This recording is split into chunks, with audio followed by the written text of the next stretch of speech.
어느 분이 인터넷에 올린 글입니다. 그가 일을 마치고 돌아가는 길에서 자주 만나는 한 아저씨에 대한 이야기라고 합니다. 그 아저씨와는 같은 아파트 동에 살아서 엘리베이터를 종종 같이 함께 탄다고 합니다. 그는 12층에 내리는데 그 아저씨는 항상 11층에 내렸다고 합니다. 그래서 그는 그 아저씨가 11층에 사시는 분이다라고 생각을 했는데 나중에 알고 보니까 그 아저씨는 10층에 사시는 분이었답니다. 그래서 그 아저씨가 왜 매번 한 층 더 올라와서 내리는지 참 궁금했는데 어느 날 그 아저씨를 엘리베이터 안에서 또 만났답니다. 그래서 물었답니다. 왜 10층에 내리지 않고 한 층 더 올라가서 내리는지 물었더니 그 아저씨가 이렇게 답하더랍니다. 자기 집 앞에서 내리면 엘리베이터에 함께 탄 모기들이 우르르 함께 내리기 때문에 그렇다고. 그러면서 그에게도 그렇게 한번 해보라고 말하더랍니다. 그 후에 그는 여름날이면 그 아저씨의 집 앞인 10층에 내려서 2층이나 걸어 올라갔다고 합니다. 저는 이 이야기를 보면서 참 재미있다 그러면서 참 이런 생각이 들었습니다. 이 습관은 좋은 습관일까 나쁜 습관일까? 엘리베이터를 중간에 내려서 2층 올라가는 건강의 모습을 생각해 보면 좋은 습관일 것 같은데요. 그런데 내 집 앞이 아니라 남의 집 앞에 모기를 내리게 하려고 거기에서 내린다라고 하는 것은 나쁜 습관인 것 같습니다. 여러분, 우리는 좋은 습관을 많이 가지고 있습니까? 아니면 나쁜 습관을 많이 가지고 있습니까? 근데 우리는 이게 좋은 습관인지 나쁜 습관인지 생각하지 않고요. 그저 우리의 유익과 우리의 이익과 내게 좋은 대로 살아갈 때가 참 더 많은 것이 우리의 모습이 아닌가라는 생각이 들어집니다. 그런데 여러분, 분명한 것은요, 나쁜 습관은 우리의 삶을 무너뜨리지만 좋은 습관은 우리의 삶을 세우는 것입니다. 여러분, 강야와 같은 인생길을 걸어가면서 우리는 끝없이 많은 일들을 겪으면서 살아갑니다. 이런 일들이 일어날 거야 라고 생각하지 못했던 일들이 우리 앞에 펼쳐지기도 하고요. 이 코로나19와 같은 정말 이런 무시무시한 일들이 우리 앞에 펼쳐지면서 많은 이들이 참 그 모습 속에서 자신도 모르게 행동하는, 자신도 모르게 선택해가는 그 모습들을 보면 결국 그 선택과 그 삶의 모습은 내가 어떻게 생활해 왔고 내가 어떤 습관을 가지고 있느냐에 따라 움직여지는 모습들을 우리는 볼 수 있습니다. 힘들고 우리를 아프게 하는 그런 순간, 그런 환경과 상황이 우리 앞에 펼쳐졌을 때 사람들은요, 포기하기도 하고 두려움에 또 낙심하기도 하고 절망하기도 합니다. 그래서 나는 안 돼라고 하며 그렇게 절망과 포기와 낙심을 선택하는 그런 나쁜 습관을 가지고 있는 이들이 있는가 하면 그 가운데서도 어떻게든 희망을 보려고 하고 또 그 어려움을 이겨내려고 또 그래서 좀 더 나은 그 다음을 생각하면서 달려가는 좋은 습관을 가진 이들도 있습니다. 오늘 시편 91편은 여러분, 이 시인이 광야와 같은 이 어두운 세상 인생길에서 많은 고통과 아픔을 당하면서 그 걸음 속에서 하나님을 만났습니다. 그래서 절망과 좌절과 두려움, 아픔 이 앞에서 포기하는 이런 선택을 하며 살았던 그 인생의 걸음 속에서 이제는 하나님을 붙들고 살겠노라고 그렇게 고백하며 노래하는 시인의 모습을 우리가 볼 수 있습니다. 오늘 우리는 이 시편을 통해서 절망과 두려움이 바로 습관처럼 우리에게 밀려올 때 오늘 우리는 어떤 우리의 신앙의 우리의 삶의 습관을 세워가며 또 그것을 위해서 우리는 어떻게 살아가야 할 것인지 오늘 이 말씀을 통해서 함께 생각해 보려고 합니다. 시인은 깊은 밤 혼자서 밤길을 가듯이 외로움이 그의 마음에 가득 담겨 있었고 외로운 그 길을 걸어가고 있었습니다. 대적들로 가득 찬 그 길에서 그는 두려웠습니다. 또 의지할 곳이 없는 그의 인생의 그 걸음 앞에서 그는 외로웠습니다. 힘겹고 고통스러움이 그냥 끊이지 아니하고 계속 이어지는 그 인생의 걸음 속에서 그는 그저 주저앉고 싶을 만큼 괴로웠습니다. 이런 외로움과 두려움과 괴로움에 휩싸여 있던 그의 삶에 절망 때문에 참으로 더 이상 무언가를 할 수 없을 것 같은 그 고통 때문에 두려워 떨고 있는 그의 삶 앞에 그 하나님이 찾아오셨습니다. 그는 습관처럼 계속해서 밀려드는 그 어려움과 공포 속에서 그는 하나님을 마주하고 그 하나님의 임재를 경험했습니다. 그러면서 오늘 1절을 이렇게 고백하고 있습니다. 지존자의 은밀한 곳에 거주하며 전능자의 그늘 아래 사는 자여 라고 자신을 향하여서 말하고 있는 겁니다.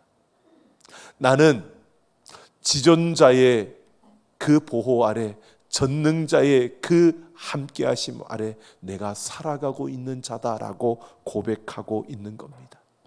그러면서 2절에서 하나님을 향하여 그는 나의 피난처요 나의 요새요 내가 의뢰하는 하나님이라고 그렇게 고백하고 있습니다. 지금 시인은 그가 걷는 인생의 외로운 길에서 그 고통 속에서 피난처가 되시고 요새가 되시며 온전히 의뢰할 분이 되시는 그 하나님을 만나면서 살아나고 있는 것입니다. 지금 환경과 상황이 다 끝나고 평안해졌어 라고 말하는 것이 아닙니다. 오늘 3절 4절을 보면 그는 사냥꾼의 올무에 걸려 있어도 거기에서 건지실 것이고 심한 전염병에서도 건지실 것이라는 바로 확신으로 그가 일어서고 있습니다. 사냥꾼의 올무에 걸려 있는, 그래서 벗어날 수 없고 도망칠 수 없고 그 위기와 그 고통을 그대로 몸으로 받아야 하는 바로 그런 위기 속에서도 하나님이 나를 건지실 것이라는 확신. 전염병으로 인하여서 언제 어떻게 될지 모르는 그 위험과 불확실함 속에서도 하나님께서 나를 보호해 주실 것이라는 그 확신으로 지금 일어서고 있는 것입니다.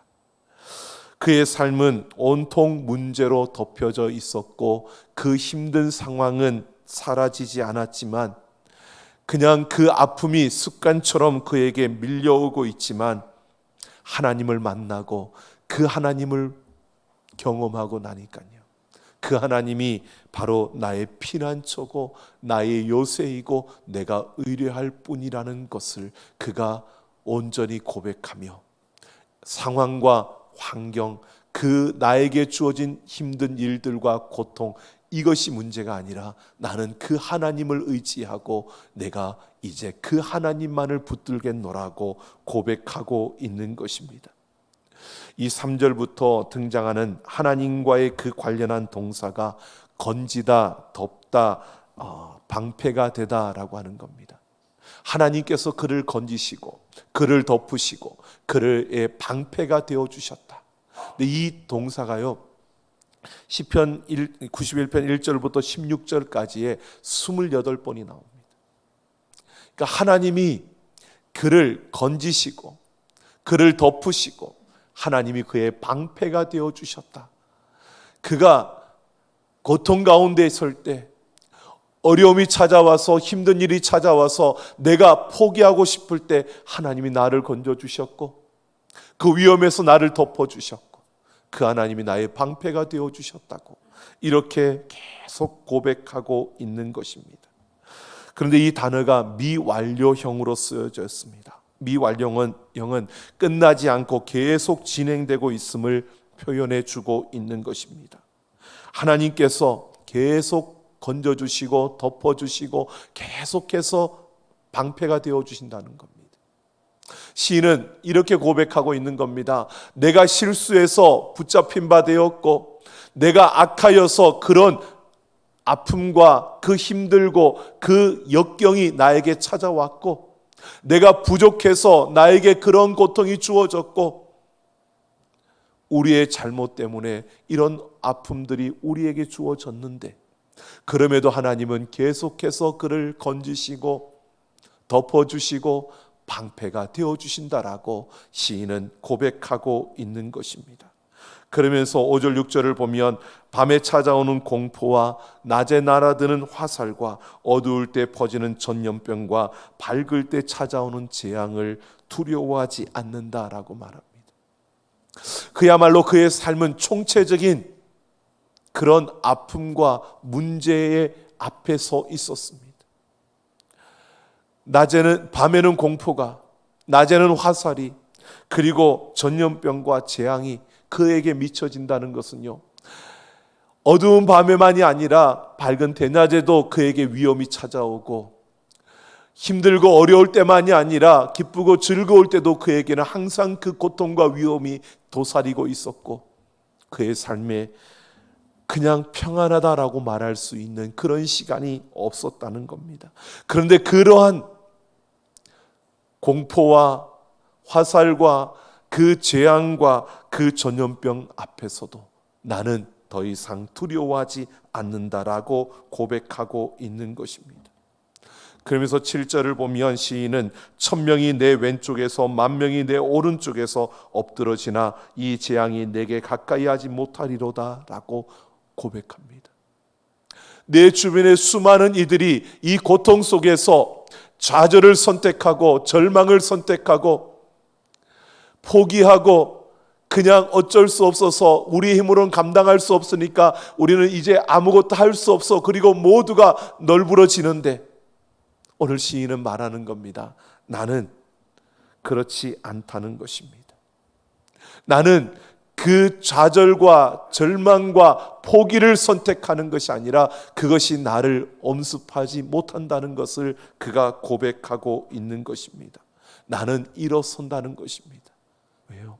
하나님이 그와 함께 하시기 때문에, 하나님이 그를 건지시고 하나님이 그를 덮으시고 하나님이 그의 방패가 되어주시기 때문에 나는 그런 환경 속에서도, 모두가 널브러지는 그 순간에도 나는 벌떡 일어서겠다는 것입니다.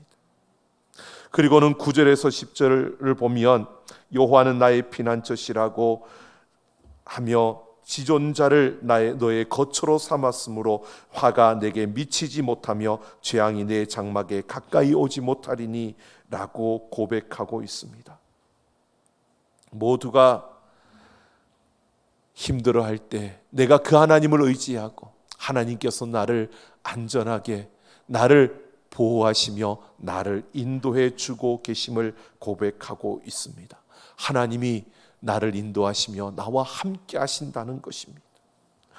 외로움과 고통과 아픔의 시간에, 모두가 그렇게 고통스러울 수밖에 없는 그 시간에 시인은 하나님의 보호하심과 인도하심을 확신하며 이렇게 노래하고 있습니다. 이것을 깨닫게 된 것입니다.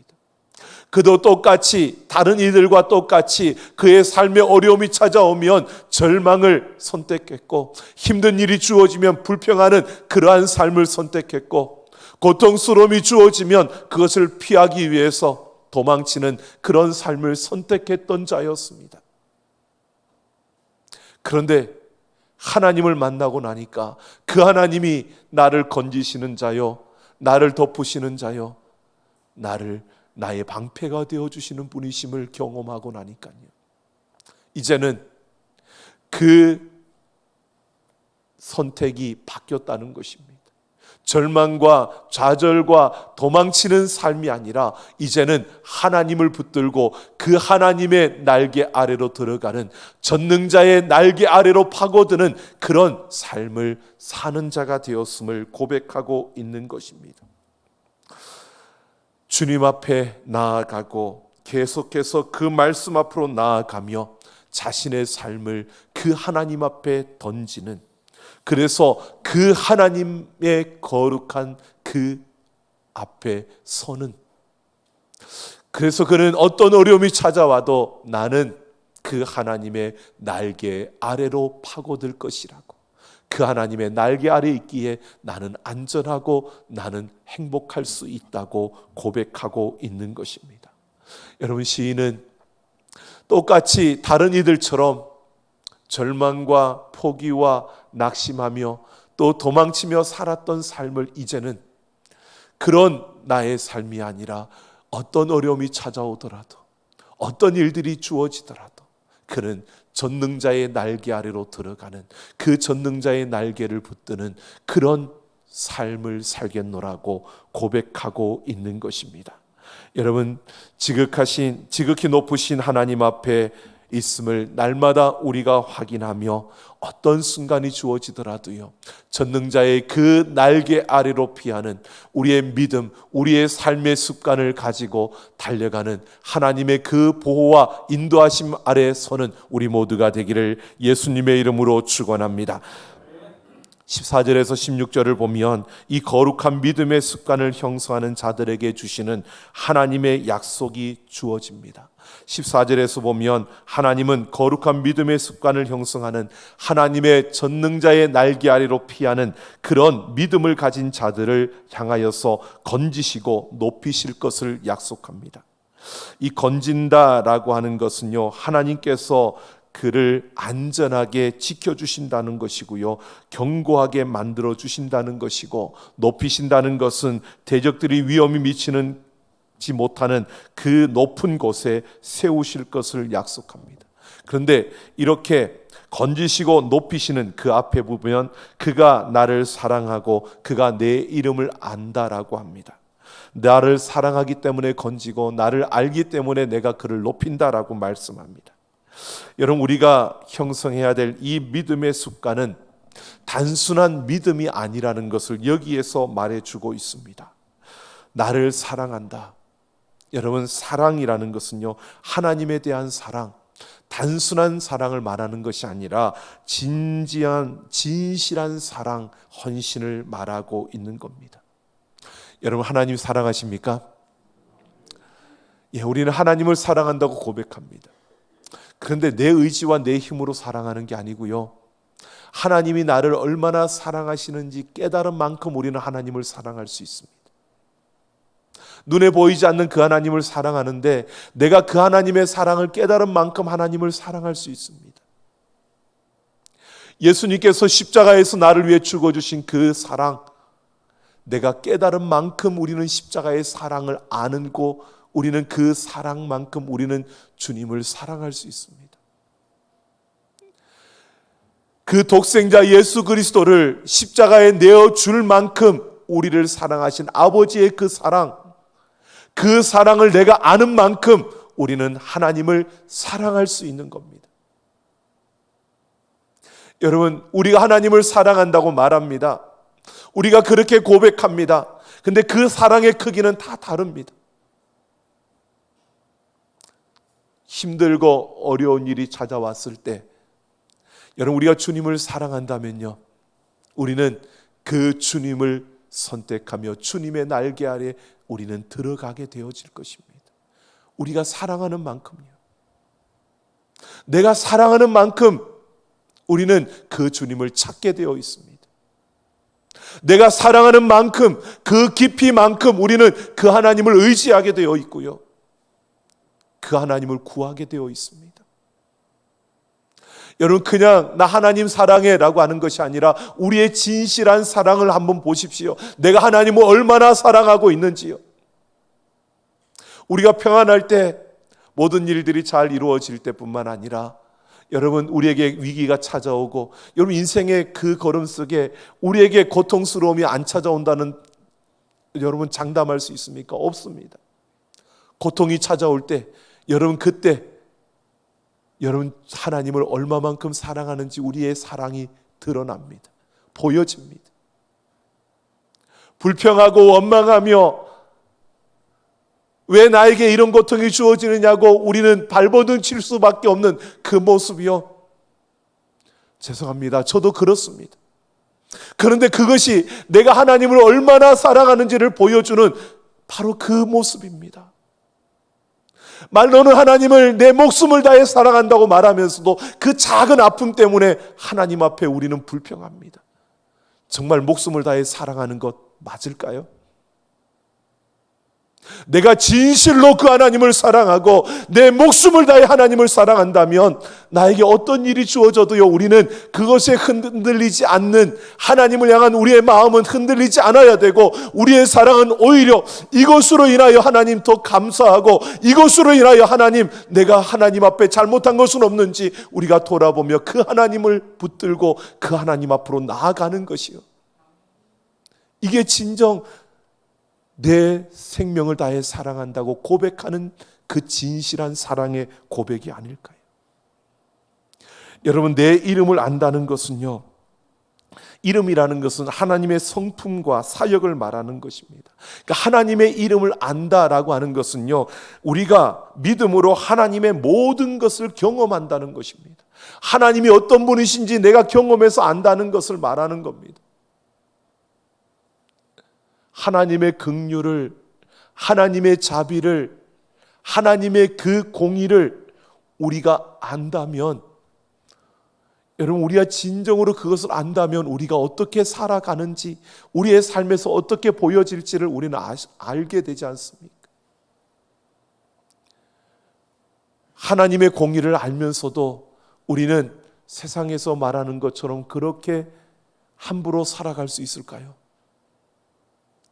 하나님의 긍휼을 아는 우리들이 나 같은 죄인을 살려주셔서 감사하다고 고백하면서 다른 사람을 용서할 수 없는 그런 우리의 모습이 어떻게 그 고백이 진실한 고백이라고 우리가 말할 수 있을까요?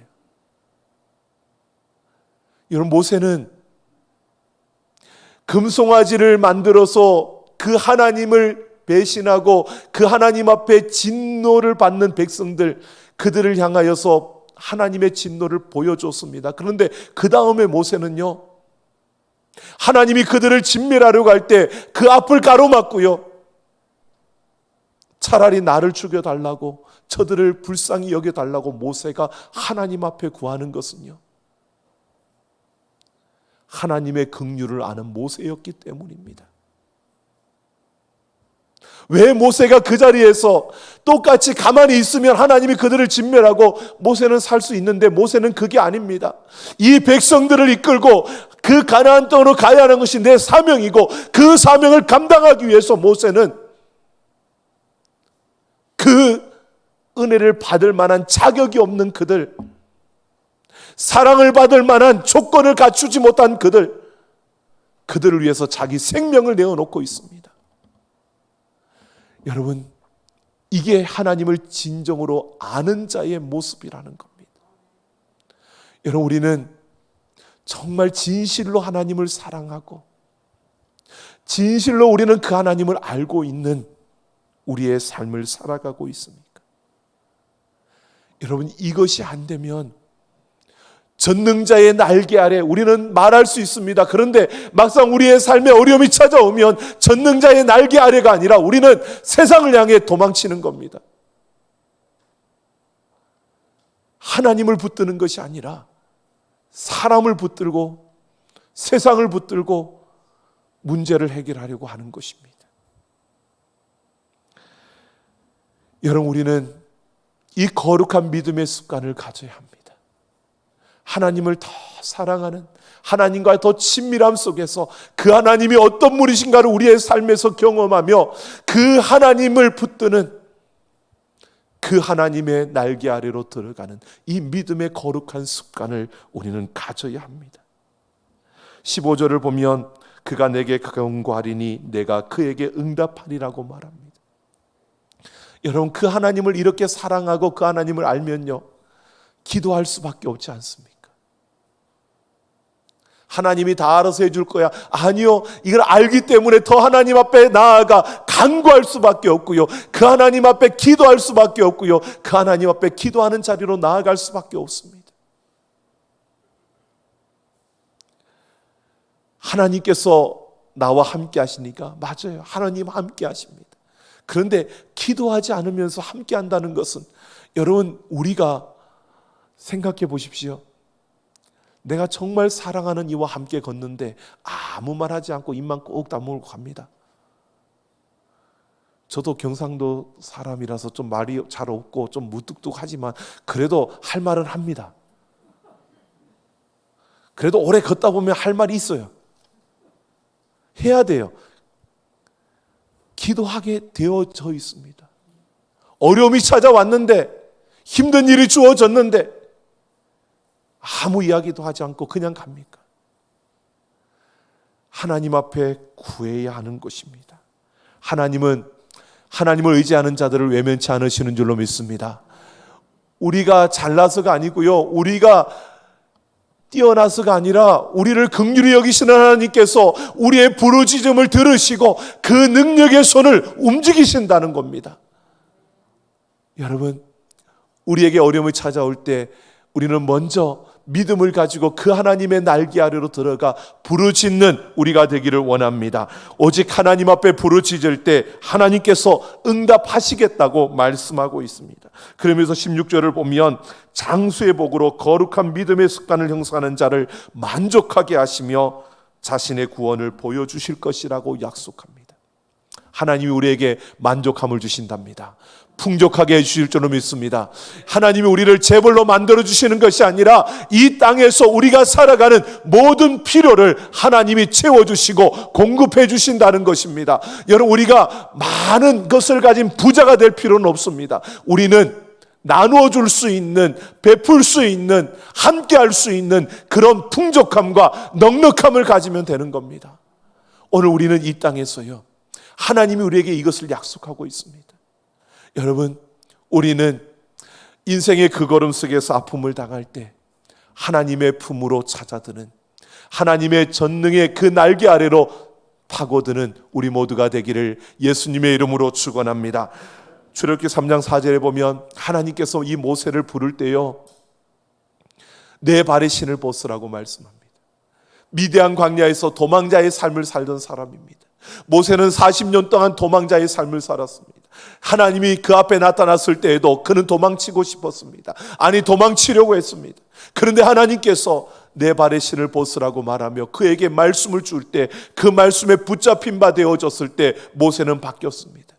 더 이상 도망자의 삶을 살지 않고요, 그는 하나님의 말씀을 따라 바로와 대결하며 이스라엘 백성들을 이끌고 광야 40년의 그 길을 걸어갑니다. 여러분, 무엇보다 도망자의 모습에 익숙해져 있었고 도망자로 사는 그 삶에 길들여져 있던 모세였습니다. 그런데 하나님의 말씀에 붙들리니까, 그 하나님의 말씀에 붙들리니까 그는 어려움이 없었습니까? 있었잖아요. 그 백성들이 돌을 들고 그를 향하여 치려고 죽이려고 하는 일이 한두 번이었습니까? 그런 때마다 모세는요, 하나님의 전능하신 그 날개 아래로 숨어들었습니다.